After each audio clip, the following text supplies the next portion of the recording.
అండి అందరికీ, నేను మీ Anusha Krishna. Welcome back to our channel. ఈరోజు స్టోరీ వచ్చేసి విధి కలిపిన ప్రేమికులు పార్ట్ 49. మరి ఇంకెందుకు ఆలస్యం, స్టోరీలోకి వెళ్ళిపోదాం.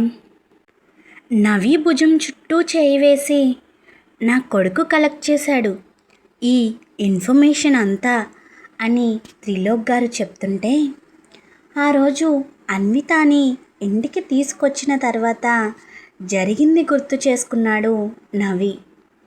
అన్వితను ఇంటికి తీసుకొచ్చాక హైదరాబాద్లో ఏ డిటెక్టివ్కి అయితే కాల్ చేసి అనిరుద్ వాళ్ళ ఫ్యామిలీ గురించి కనుక్కోమని చెప్పాడో, ఆ డిటెక్టివ్కే కాల్ చేసి భువనేశ్వరి గురించి తెలుసుకోమని చెప్పాక అతను కలెక్ట్ చేసి చెప్పాడు ఈ ఇన్ఫర్మేషన్ అంతా నవికి. డిటెక్టివ్ ఇచ్చిన ఇన్ఫర్మేషన్ మొత్తం త్రిలోక్ గారికి నవి చెప్పాక, త్రిలోక్ గారు ఏం చేద్దాం అనుకుంటున్నావు నవి అని నవిని అడగ్గా, నేను తనని ఊరికే వదలాలి అని అనుకోవట్లేదు డాడీ, ఏదో ఒక శిక్ష ఖచ్చితంగా వేస్తాను అన్నాడు నవి పిడికిలి గట్టిగా బిగించి. తన తాత చావుకి కారణం ఆవిడే అని తెలిసాక. కానీ త్రిలోక్ గారు అందుకు ఒప్పుకోలేదు. ఎంత కాదనుకున్నా తను జానకికి చెల్లి, తన పాపాన తనే పోతుంది, వదిలేయ్ అని త్రిలోక్ గారు అంటే, వదిలేయమని అంత ఈజీగా ఎలా చెప్పగలుగుతున్నారు డాడ్? తన వల్ల అమ్మ తన ఫ్యామిలీకి దూరమైంది. మామయ్య తనని నమ్మలేదని అమ్మ ఎంత మదనపడి ఉంటుందో, ఎంత బాధపడి ఉంటుందో నేను అర్థం చేసుకోగలను. ఆవిడ చేసిన పాపాలన్నిటికీ శిక్ష పడాలి కదా. ఆవిడ మీకు ఇంత ద్రోహం తలపెట్టినా కూడా ఆవిడని మీరెందుకు ఈజీగా వదిలేయాలి అనుకుంటున్నారు డాడ్? నాకైతే అర్థం కావట్లేదు. నాకు ఈ విషయం తెలిసిన మరుక్షణమే ఆవిడ ఎక్కడుందో తెలుసుకుని వెళ్ళి మరీ ఆవిడ చేసిన పాపాలకి కరెక్ట్గా బుద్ధి చెప్పాలి అని ఉంది అని ఆవేశంగా నవి అంటుంటే, పాపాలు పుణ్యాలు తప్పులు ఒప్పులు డిసైడ్ చేయడానికి మనం ఎవరేమి చెప్పు? కేవలం మనం నిమిత్త మాత్రులం అంతే. అంతా ఈశ్వరేచ్ఛ. శివుని ఆజ్ఞ లేనిదే చీమైనా కుట్టదు అంటారే, మరి ఆ శివుడికి తెలియకుండానే ఇదంతా జరిగింది అంటావా?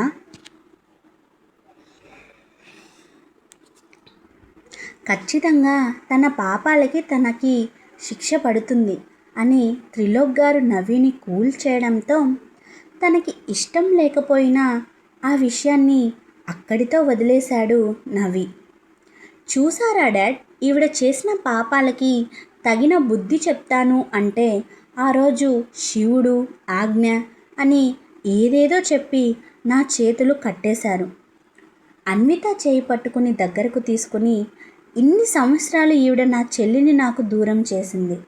ఇప్పుడు కూడా తన లైఫ్లో ఏదో ట్రాజెడీ జరగడం వల్ల చావాలి అన్న థాట్ వచ్చింది కాబట్టి ఈ నిజం ఎవరికీ తెలియకుండా తను చనిపోకూడదు అని అన్విత గురించి నిజం చెప్పడానికి వచ్చింది. లేదంటే లైఫ్ లాంగ్ ఈ నిజం మనకు తెలిసేదే కాదేమో. ఈవెన్ నేను హైర్ చేసిన డిటెక్టివ్ కూడా ఈ విషయం తెలుసుకోలేకపోయాడు అంటే ఈవిడ ఎంత పక్కాగా ప్లాన్ చేసి ఉండాలి చెప్పండి. ఈవిడ మనసులో ఎంత సెల్ఫిష్నెస్ ఉందో మీకు అర్థమవుతుందా డాడ్ అంటూ భువనేశ్వరి వైపు కోపంగా చూస్తూ, ఈవిడని ఏం చేసినా తప్పులేదు అని ఫాస్ట్గా తన రూమ్లోకి వెళ్ళి లైసెన్స్డ్ రివాల్వర్ తీసుకొచ్చి భువనేశ్వరి తలకి గురిపెట్టాడు. భువనేశ్వరి చేసిన దానికి జానకి ఏమీ అనలేక మౌనంగా రోదిస్తూ ఉంటే, అప్పటి వరకు తన విషయంలో ఎంత చేసినా భువనేశ్వరి మీద కొంచెం కూడా కోపం చూపించలేదు అమ్ములు. కారణం, తనకి నాన్న దూరం అయ్యాక పెంచి పెద్ద చేసింది అని. కానీ ఇప్పుడు ఆవిడ చేసిన తప్పులన్నీ త్రిలోక్ గారు చెప్తుంటే భువనేశ్వరి మీద అసహ్యం, జిగుప్స కలుగుతున్నాయి అమ్ములుకి. అందుకే నవి రివాల్వర్ తెచ్చి భువనేశ్వరికి గురిపెట్టినా అమ్ములు అడ్డుపడలేదు. అన్విత కూడా ఆవిడ గురించి పూర్తిగా తెలియడంతో ఈవిడ బ్రతకడం వేస్ట్ అని మనసులో అనుకుని నవికి అడ్డుపడలేదు. అవినాష్ జరిగేదంతా చూస్తూ ప్రేక్షక పాత్ర వహించాడు.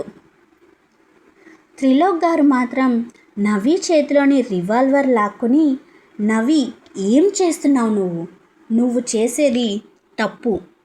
తను మనకేదో ద్రోహం తలపెట్టింది అని తనని చంపాలనుకోవడం తప్పు.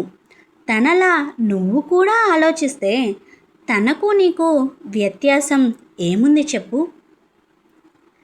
నీ ఆలోచనలలోనే నీ వ్యక్తిత్వం కనిపిస్తుంది అని త్రిలోక్ గారు చెప్పడంతో, ఏంటి డాడ్ మీరు, ఆవిడ ఏం చేసిందో తెలిసి కూడా ఆవిడ్ని వదిలేయమంటున్నారు అని అసహనంగా, కష్టంగా కోపాన్ని కంట్రోల్ చేసుకుంటూ నవి అంటుంటే, నువ్వు ఒక్క 10 నిమిషాలు కామ్గా ఉండు నవి, నేను తన నుంచి తెలుసుకోవాల్సిన విషయం ఒకటి ఉంది అని నవికి సర్ది చెప్పి భువనేశ్వరి వైపు సూటిగా చూస్తూ, సుధాకర్ నీ విషయంలో ఏదో చేశాడు అని ఇందాకల నుంచి నువ్వు చెప్తున్నావు కదా, ఏం చేశాడు సుధాకర్ అని గద్దించారు త్రిలోక్ గారు. తను వాళ్ళ విషయంలో ఎన్ని తప్పులు చేసినా ఇంకా తనకేం అన్యాయం జరిగింది అని త్రిలోక్ గారు అడుగుతుంటే, అతని మంచితనానికి నిలువెల్లా పశ్చాత్తాపంతో కుంగిపోయింది భువనేశ్వరి. అందరికీ చేతులు జోడించి క్షమాపణలు చెప్తూ, నేను చేసిన తప్పులకి నన్ను క్షమించండి, నేను చేసిన తప్పులకి పరిహారం లేదు, చేరదీసి సొంత కూతుర్లా పెంచిన పెదనాన్నని నా స్వార్థం కోసం, ఆస్తి కోసం చంపేశాను. అమ్మా నాన్న దూరమై ఒంటరిగా మిగిలిన అమ్ములుని ఆస్తి లేకపోవడంతో అనిరుద్ అమ్ములు ప్రేమించుకున్నారు అని తెలిసి కూడా ఆస్తి లేని తనని కోడల్ని చేసుకోవడం ఇష్టం లేక తన మీద నింద వేసి ఇంటి నుంచి బయటకు పంపించేశాను. నాకు దక్కని సంతోషం నా అక్కకు కూడా దక్కకూడదు అని తన కూతుర్ని తెచ్చుకొని నా కూతుర్లా పెంచుకున్నాను. నా పాపాలకి పరిహారం లేదు అని చెప్పి సుధాకర్ విషయంలో తనకు తగిలిన ఎదురు దెబ్బను అందరి ముందు బయటపెట్టింది భువనేశ్వరి. భువనేశ్వరి సుధాకర్ గురించి చెప్పడంతో, ఏంటి సుధాకర్ ఇలాంటివాడా అని అందరూ ఆశ్చర్యపోయారు. అందరూ ఆ ఆశ్చర్యంలో ఉండగానే సుధాకర్ గురించి చెప్పిన మరుక్షణం ఆవిడ తన వెంట తెచ్చుకున్న బ్యాగ్లోంచి ఒక బాటిల్ తీసి తాగేసింది. భువనేశ్వరి అది తాగిన వెంటనే కింద పడి గిలగిలా కొట్టుకుంటూ ఉంటే, ఆవిడ ఏం చేసిందో ఒక్క క్షణం అర్థం కాని అందరూ ఆవిడ కింద పడి గిలగిలా కొట్టుకుంటూ ఉంటే ఆవిడ చుట్టూ చేరి ఆవిడ తాగిన బాటిల్ని పరిశీలించగా దాని మీద సైనైడ్ అని రాసి ఉంది. ఆవిడ అలా చేస్తుందని ఊహించని వాళ్ళు ఆవిడ కింద పడి గిలగిలా కొట్టుకుంటూ ఉంటే, నవి, భువనేశ్వరిని ఎత్తుకో, హాస్పిటల్కి తీసుకువెళ్దాం అని త్రిలోక్ గారు ఆర్డర్ వేయడంతో ఇక చేసేదేమీ లేక నవి భువనేశ్వరిని చేతుల్లోకి తీసుకోగానే ఆవిడ శ్వాస భారమైంది, కళ్ళు మూసుకుపోయాయి.